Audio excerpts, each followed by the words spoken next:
Hey guys, it's winter and it's the holidays. Most investors are in sleep mode and we are in beast mode. When everybody else is sleeping, we're buying properties and we're selling when everybody is buying. So this is a flip, and let's go inside, see what Raul is doing. Hey guys, so we're inside the house and this is Raul's very first flip. So Raul, what's kind of your background? So I'm a full-time operation manager. I do have my day job, my full-time job. It's in a printing business, and also my part-time is real estate investor. How many properties do you have now? I have 4 rentals, and this is my very first flip. It's a huge flip, and of course, it's in Evanston. Okay, so why are you investing in real estate? Because most people are like, man, I have a full-time job already, I'm tired. Why invest in real estate? First, I have a family, I have 3 kids. I want to secure their future, and I don't think the real estate business is going to die. So we're building legacy for your kids? Correct. Got it. So this is your first flip. It's almost a 150-year-old house, right? Funny part is there's no kitchen. Whole house, yeah. There's no kitchen. There was a little sink in the basement. So what are you going to do with it? So we're gonna take it from 2-bedroom, 1-bathroom to 4-bedroom, 2 bathrooms. Okay, got it. And so you're doing the classic KBB, correct? Right? And then you were talking about kind of opening up to give that open big feel. Yes. Right? So this is one of those houses, guys, where it's easy to spend $200,000. It's easy. Given the area, given the location, a lot of people would do that. But the goal for you is, how do I spend 90 to 100,000 and hopefully make 150 to 200,000 on it, right? That's the goal here. So you want to kind of walk through and explain what you're going to do in terms of opening up the walls?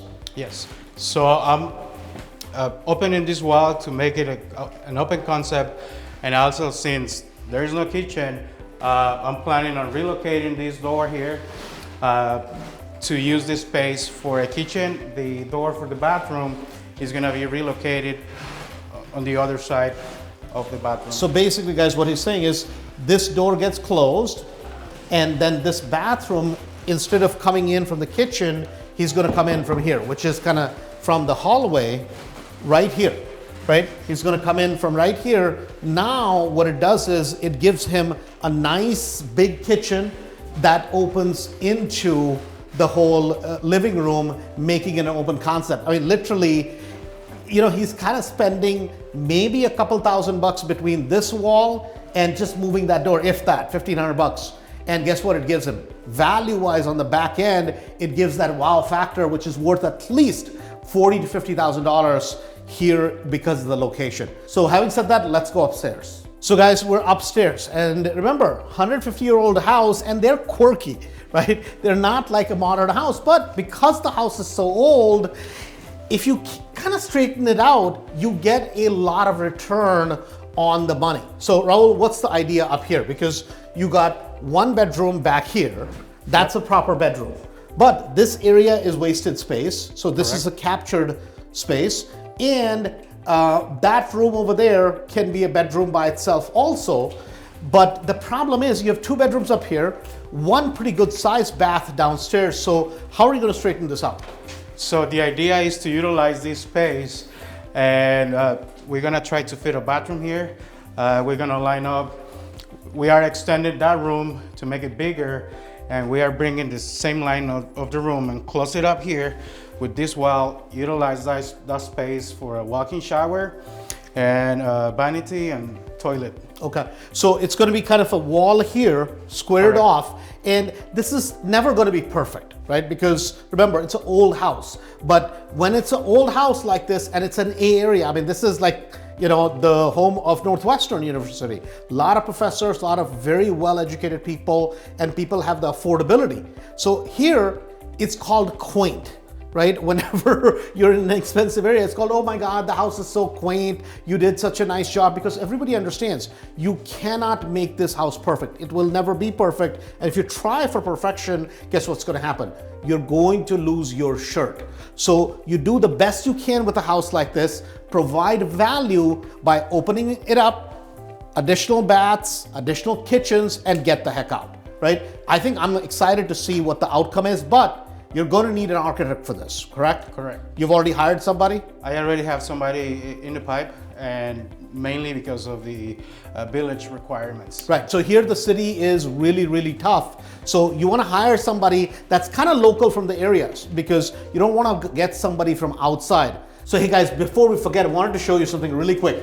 This here is going to need to be an egress window. Why? Anytime you have a bedroom, you have one door. You need another exit in case of fire. So the easiest and the least expensive solution is installing a European style window. So instead of rebuilding this, doing a lot of things, what you do is you take both these windows out and this, and you're putting a bigger $400 window that's European style, meaning it has a latch here, you turn it and the whole thing cranks open almost like a door, but it's a window. That becomes your second exit. They're perfectly fine. If you jump out and break a leg, they just don't want you to die because of a damn fire. So whenever you're doing a house, remember, always you need two exits. Same thing, you need that if you have a basement bedroom. Now, let's go downstairs. So guys, this was a surprise for me, and actually not in a bad way, in a good way. You're gonna say, Andrew, this is a really tight basement. Yes, by today's standards, but think about it. This house is almost 150-year-old house.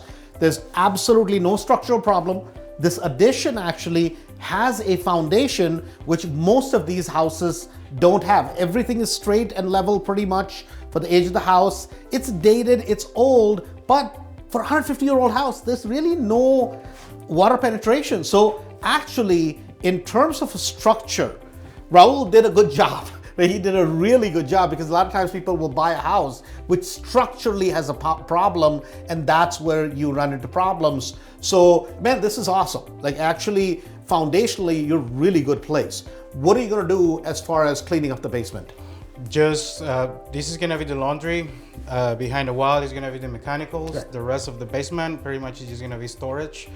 Cleanup job. Yes. So all new electrical. I mean, Yes. there's just no other way around it. All new plumbing and HVAC. Correct. Right?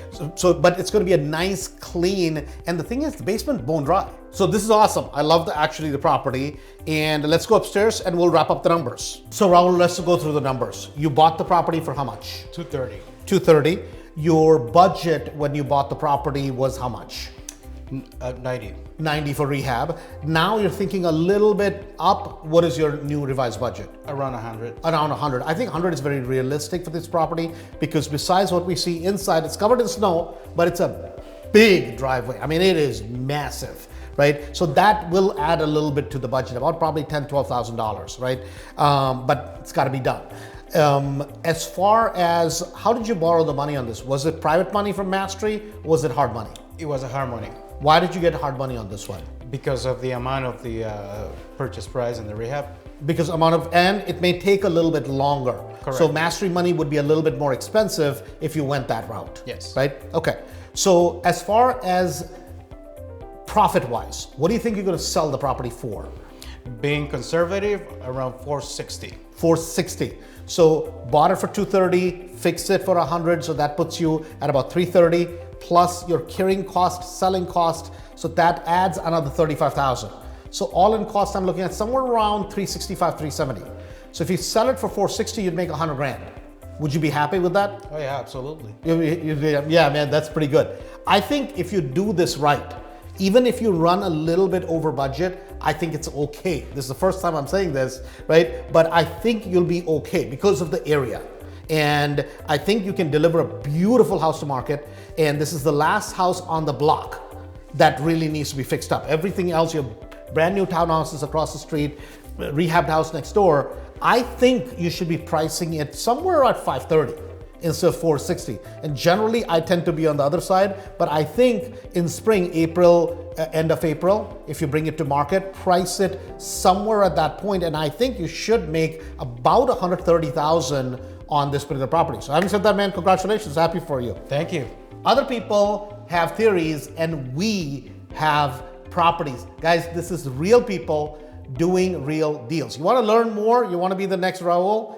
Guess what? Go to andrewholmesrealestate.com and we'll talk to you soon.